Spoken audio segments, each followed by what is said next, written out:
Hello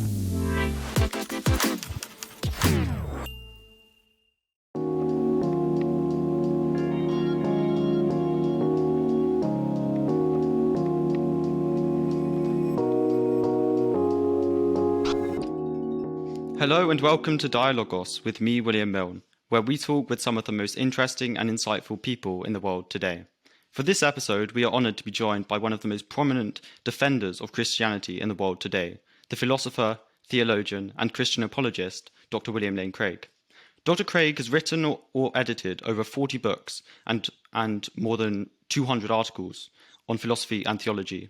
And he is also a prominent debater, having debated the likes of Christopher Hitchens, Sam Harris, and Sir Roger Penrose, among many others. Thank you so much for coming on the podcast, Dr. Craig. My pleasure, William. Thank you. Thanks. So to start off, here in Britain, each time the census happens, we hear about the decline in the number of Christians and the increase in the number of atheists, and we sort of get the impression that that's the case in America. Is that the case? Is it in decline in America? And what do you think has caused such a decline? In the United States, what you have, I think, is a phenomenon that the old, what are called mainline denominations, the Presbyterians, the Episcopalians, the United Methodists, the Congregationalists, these denominations are all in free fall. They are bleeding members, their seminaries are closing or coalescing, whereas conservative churches, those who are Bible-believing churches, are maintaining their numbers and are even growing. So there seems to be a great polarization going on in our country where the middle is emptying out, so to speak. And those who were nominally Christian before, I think have come to realize that there's no point in getting up in the dark and the cold on a Sunday morning and going and singing and praying to somebody who isn't really there. And so this nominal Christianity, I think, is being abandoned by large numbers of people in our country. But I don't think it's a matter of Bible-believing Christians losing their faith and abandoning Christianity.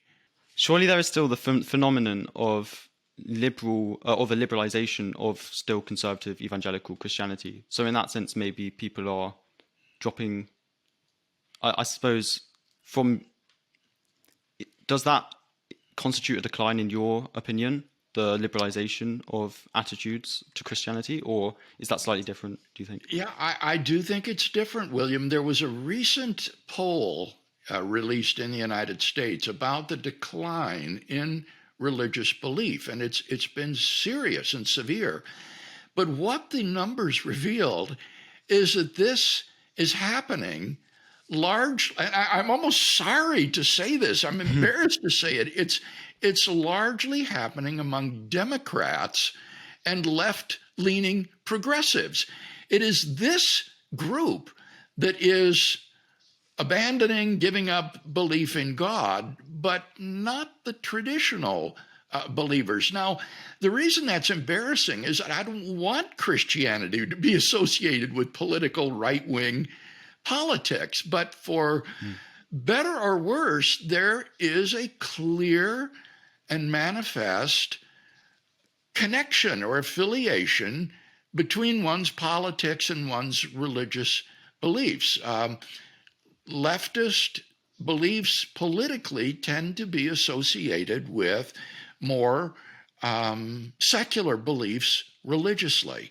So I do not believe that there is a great apostasy going on, so to speak, among Bible-believing Christians. On the contrary, I think these denominations and the intellectuals who represent them are very robust and flourishing.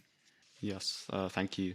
I want to move on to, well, the name of your organization, Reasonable Faith, which is in itself quite a controversial name outside perhaps conservative Christian circles, because I've heard from many theists and atheists that faith and reason are totally separate and even opposed to each other.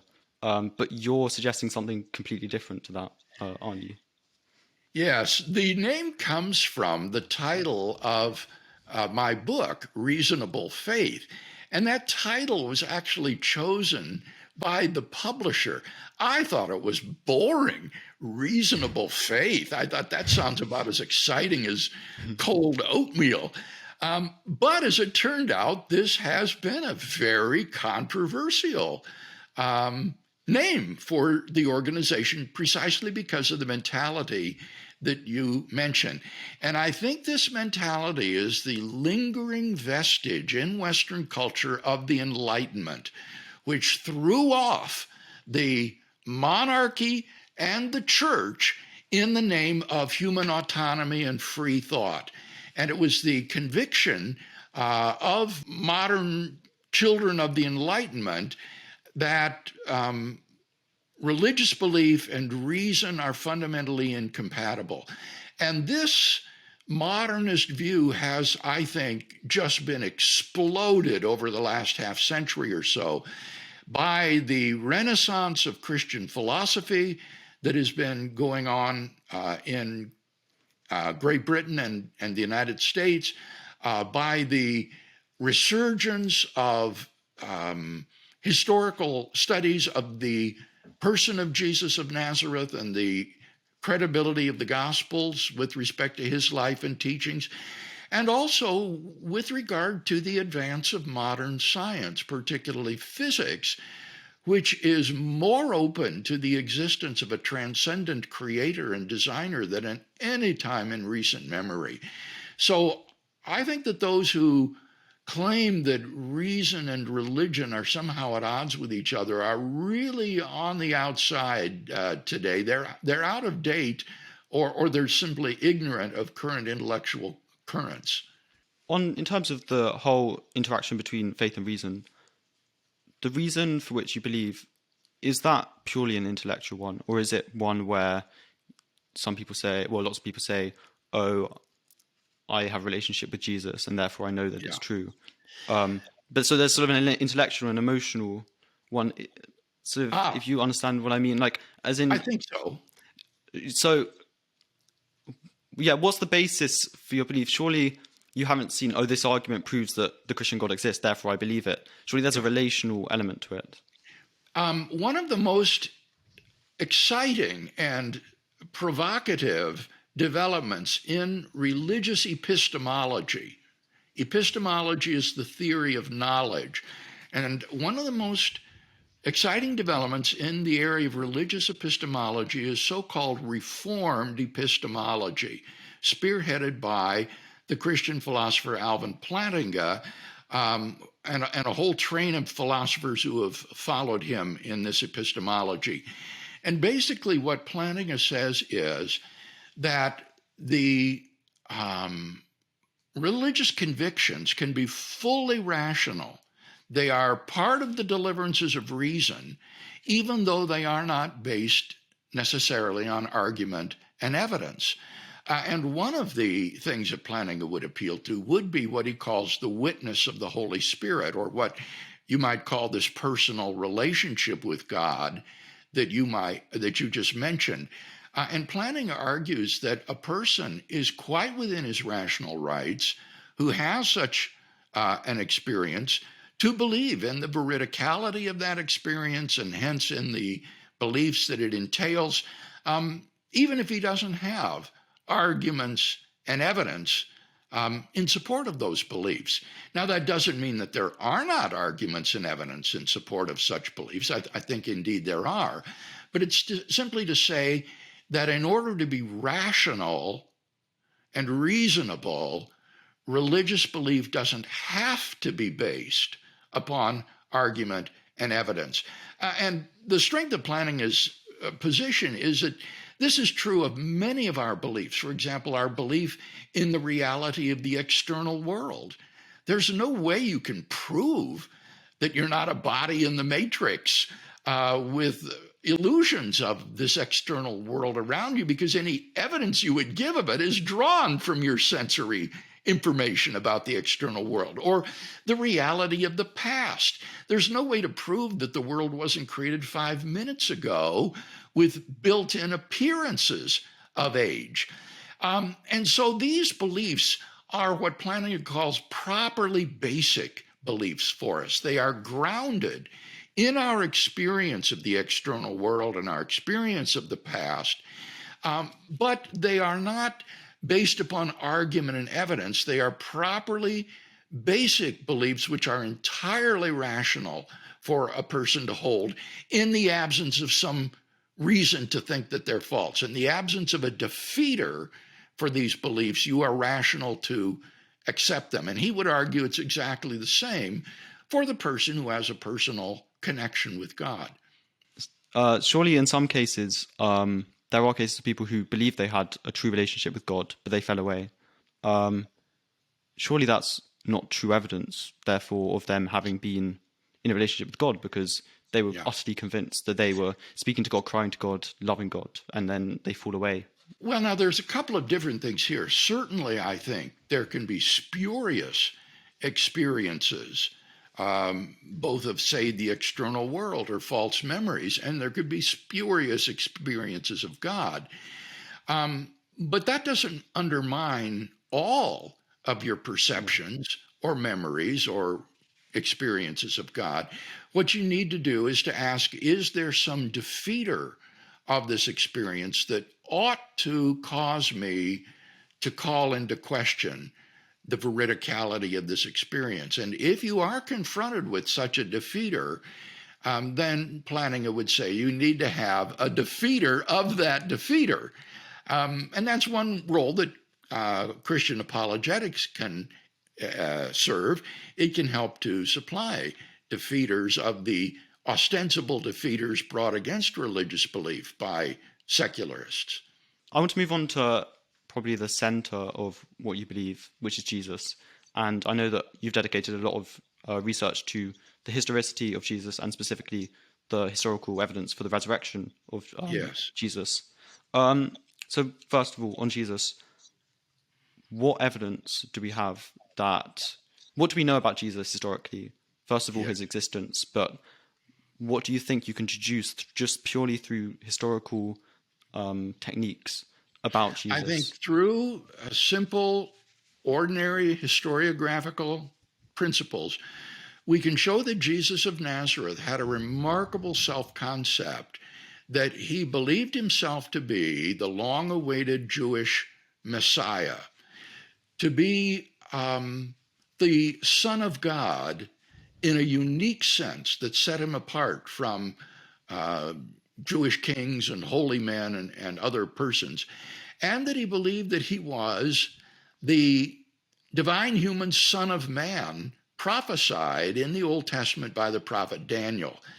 And it was these allegedly blasphemous claims that eventually led to Jesus' crucifixion. He was condemned by the Jewish high court, the Sanhedrin, on charges of blasphemy, and then delivered over to the Romans for execution on the charge of treason, setting himself up as king of the Jews.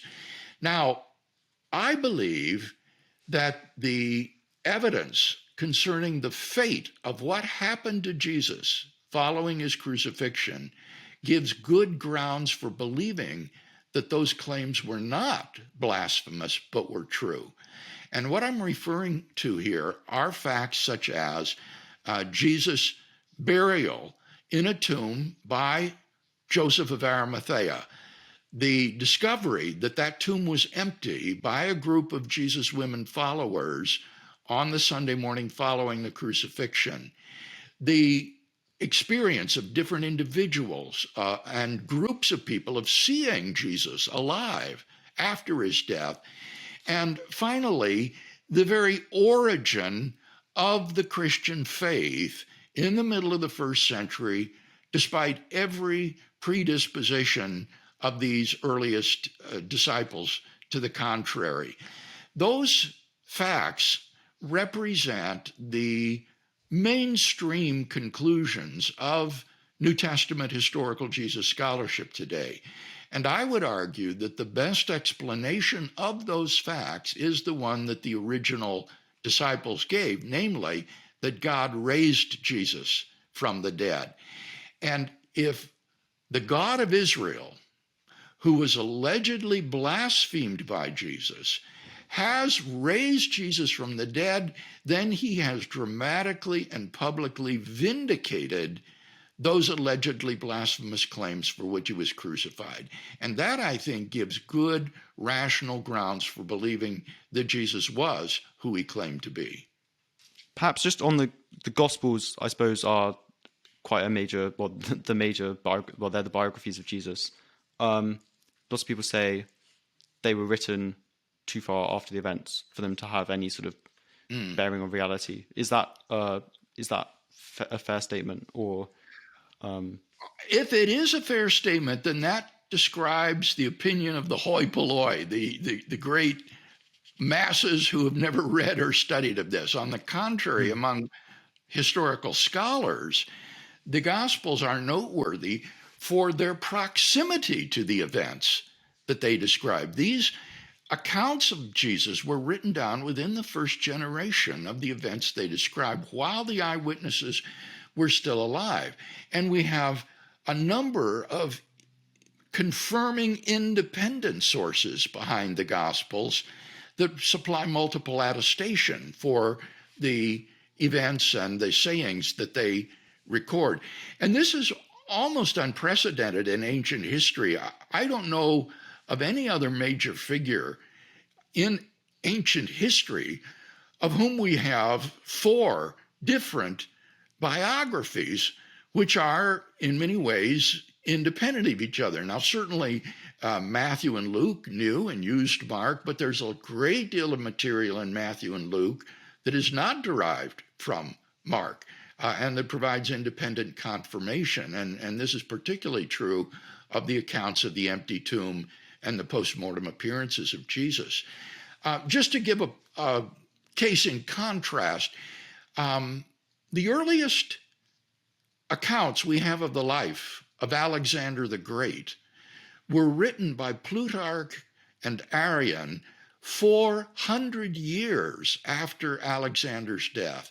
And yet classical historians still regard them as largely accurate accounts of the life of Alexander. And compared to that, the Gospels are dramatic in the proximity they have to the events that they describe.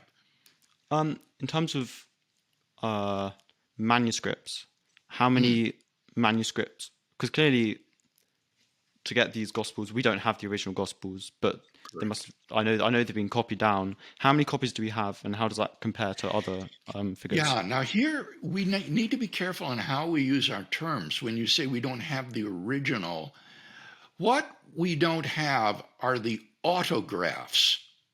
That is to say, the actual copy that was written by Luke or Matthew. We don't have the autograph.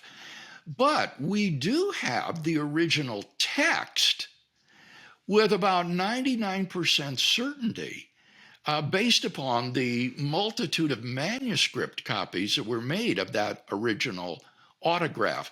And one of the tasks of textual criticism is to reconstruct the text of the autograph by using this abundant manuscript evidence, which is far and away in excess of what we have for other classical works of antiquity. There is no other book in ancient history that is attested as abundantly as the New Testament, both in terms of the number of manuscripts and the proximity of those manuscripts to the date of the autograph. So scholars have been able to reconstruct the wording of the original text with about 99% certainty. And the 1% that remains uncertain concerns just trivialities that make no doctrinal difference. For example, in 1 John, he says, "We write this that our joy may be full." But some manuscript variants say, we write this that your joy may be full. And the difference, as in English, is just one letter between your and our. And it's uncertain which of those the original reading was.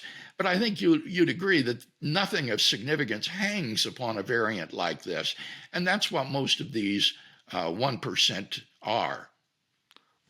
Just in terms of a few passages that I think, well, I'm not Christian, but I've grown up in the church, and when you open John 8, the start of John 8, I think it's John 8, it's in italics, because it's a bit uncertain whether that's a genuine bit of John or whether it's a later addition. Surely those bits arguably contribute to, do they provide a doubt about the reliability of having one gospel?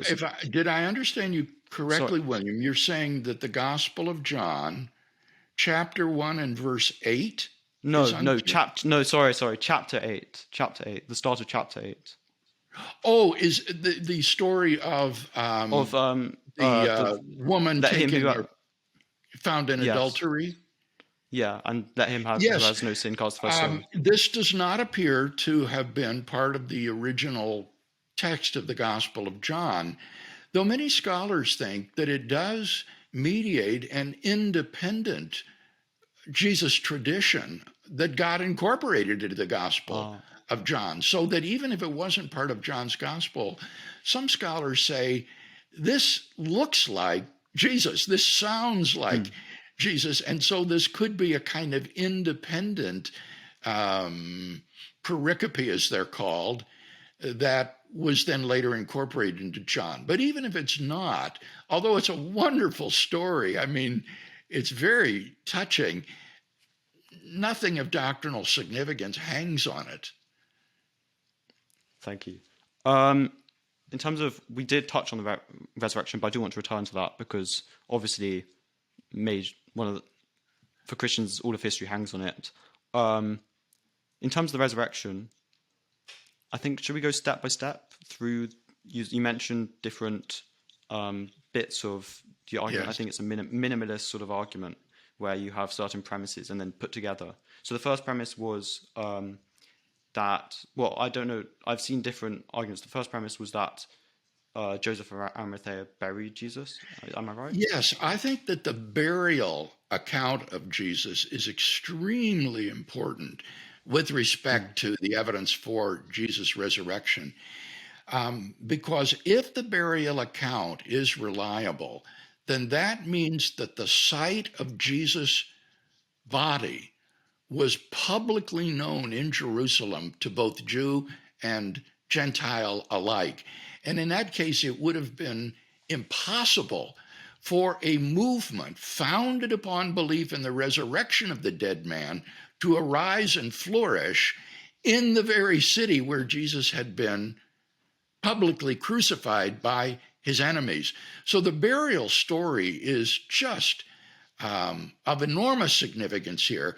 And what is interesting is that by far and away, most New Testament historians agree with the reliability of the burial account by Joseph of Arimathea. So we have here a very solid piece of historical evidence that is of significance for the resurrection.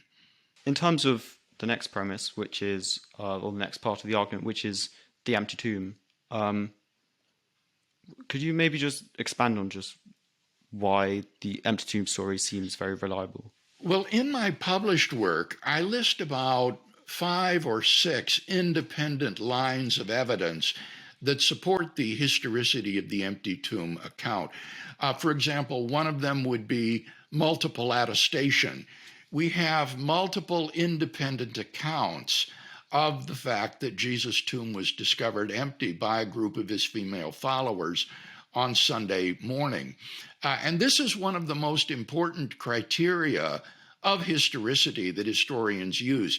If you have early independent accounts of the same event, then it's highly improbable that this is fictitious and just made up. The best explanation for multiple independent accounts of the same event is that they have a historical core. And here we have not just two, but we have something like 4 or 5 multiple independent attestations to the fact of the empty tomb. Another factor that has been very persuasive to contemporary scholarship is the fact that the tomb is discovered empty by women. In a patriarchal society like first century Jewish culture, the testimony of women was regarded as almost worthless. According to Josephus, a Jewish historian, the testimony of women shouldn't even be admitted into a court of law because it was so unreliable. So that if these accounts of the discovery of the empty tomb were later legendary accounts developed by the church, they would certainly have made male disciples, like Peter or John, discovered the empty tomb, not women whose testimony was more of an embarrassment than a factor in favor of the historicity of the empty tomb. So this has been a very influential factor in many scholars coming to accept the credibility of the empty tomb account. That's just a couple of lines of evidence. Yeah. And the next premise is that many people, is it claimed to see Jesus after the empty tomb discovery? Many people claim to see Jesus. Is that part of your argument? Different individuals and also groups of people experience these appearances. And this, again, is virtually universally admitted among New Testament scholars. It's hard to find any New Testament scholars that deny that these individuals and groups at least had experiences of seeing Jesus alive from the dead. These are mentioned and listed by the Apostle Paul in his first letter to the church in the city of Corinth, Greece. And many of these appearances have multiple independent attestation in the Gospels.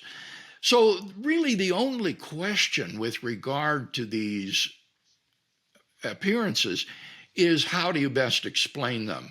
And the skeptic will have to try to explain them psychologically, that these were somehow hallucinatory visions brought on by psychological factors that cause the disciples to project these visions of Jesus. But the fact of these experiences isn't disputed today. An argument that is argued by non-Christians is that the resurrection story is extremely similar to other stories from other legends. I think I've heard Osiris being thrown around as a possible example of the resurrection story, some people claim, being stolen from other narratives. Is that plausible? No, it's not, William. This is 100 years or more out of date. This gambit was tried in the so-called history of religion school during the 19th century. Scholars in comparative religion ransacked the literature of ancient Greek and Roman, and in the case of Osiris, Egyptian mythology, looking for parallels to Jesus and the Gospels, including the resurrection. And the claim was that believing Jesus' resurrection was the influence of these pagan myths upon the early disciples. Well, that gambit now has been completely abandoned among New Testament scholars, principally for 2 reasons. First, it turns out when you examine the alleged parallels more closely, they turn out to be spurious. Many of these just concern symbolic representations of the crop cycle as the crops die in the dry season and then come back to life in the rainy season. They have no application to historical individuals at all.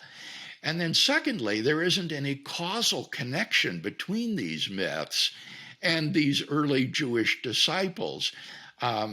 These sort of myths were anathema to Jews, and it's inconceivable that people who actually knew and lived with Jesus of Nazareth would have come to believe that he rose from the dead because they heard about Egyptian myths concerning Osiris and so forth. And so this is not a credible explanation of the origin of the disciples' belief in Jesus' resurrection. You only find this today in sensationalist literature or popular material on the internet, but it's not a view that's defended by historical scholars. Thank you. I think I'm gonna move on to one more argument that you have proposed, but I haven't actually chosen it. I want to ask what argument convinces most people. What argument that you have argued has convinced the most people?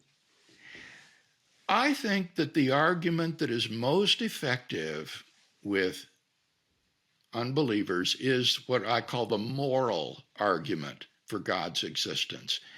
And the idea here is that if there is no God to serve as the absolute plumb line and foundation of moral values and duties, then moral values and duties are not objective. They are just illusions fobbed off onto us by evolution or by societal conditioning or parental instruction. But in fact, there is no objective good and evil, right and wrong. But that flies completely in the face of our moral experience, in the face of terrible moral evils like the atrocities being perpetrated now in Ukraine or in the Holocaust and World War II. I think we instinctively apprehend a realm of objective moral values and duties. And so moral skepticism, I think, is quite unjustified. There is no good argument for moral skepticism. For there to be a good argument for moral skepticism, its premises would have to be more obvious than the reality of objective moral values and duties themselves. And that is clearly not the case. So if objective moral values and duties cannot exist without God, and if objective moral values and duties do exist, then it follows logically and inescapably that God exists. And I find that this argument is very effective because it really grabs you where you live. You can choose to ignore the evidence for the origin of the universe or the design of the cosmos, but every day you get up, you answer by how you treat other people, whether you think they have objective moral worth or not, and are just to be treated as mere means to an end. In terms of this objective morality displayed by humans, do you witness the same morals across different societies? Because surely different societies are very different. Yes. So I am not a sociologist or anthropologist, but from my reading, anthropologists do believe that there is a kind of fundamental moral code that permeates human societies. Now, this may come to different expression culturally based upon different societies. For example, I've been told that although modesty is a very common value in human cultures, what counts as modest may vary radically. In some contexts, women showing their bare arms may be considered to be immodest. In other cultures, they can go bare-breasted, and that's not immodest. So they share a value of modesty, but what counts as modest can vary from culture to culture. Thank you. Quickly, I think I just want to ask about the problem of evil. I don't know. It's quite a big topic to fit into a few minutes, but so obviously we see in Ukraine people are suffering war. How does God let this happen if it's a classic argument, if he's all loving, how can we see this in the world and accept that there's still a Christian God? Well, I think from a Christian perspective, what we should say is that God has morally sufficient reasons for allowing the horrible evils that occur in the world. Now, there's no reason to think that we should always be able to discern exactly what those reasons are, though sometimes I think we can speculate. But the atheist, to prove that evil is a disproof of God's existence, would have to show that it is either impossible or highly improbable that God could have morally sufficient reasons for allowing the evils and sufferings in the world. And no atheist has ever been able to shoulder that burden of proof. That places a burden of proof so heavy on the atheist's shoulder that it's unsustainable. I don't think that we're in a position to make those kinds of probability judgments with any confidence whatsoever. And then I might also note, William, what we just said about the moral argument, namely, there's actually a good argument for God based upon the reality of evil. And it would go like this: if God does not exist, objective moral values do not exist. Evil exists. Therefore, objective moral values do exist. Therefore, God exists. So while on a superficial emotional level, evil seems to call into question God's existence, I think on a deeper philosophical level, it actually proves God's existence, because in the absence of God, good and evil as such would not exist. Very interesting. And I think we're at the end of the interview. I just want to ask going forward, what work you're doing. So what projects you're doing going forward. Just speak about that. I am currently engaged in writing a systematic philosophical theology. This is a project that will probably take me about 10 years to complete, God willing.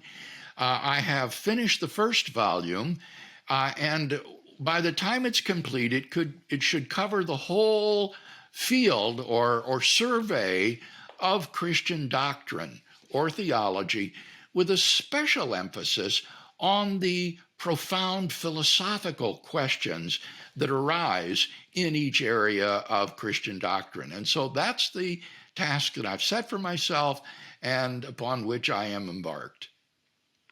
Thank you very much. And thanks so much for coming on the podcast. It's been amazing interviewing you for this. Well, I've really enjoyed it. I love the British people. I did my doctoral work there, as you may know, and my roots are there genealogically, and so I just am very eager to do anything I can to help citizens of the UK come to a vibrant and living faith in God.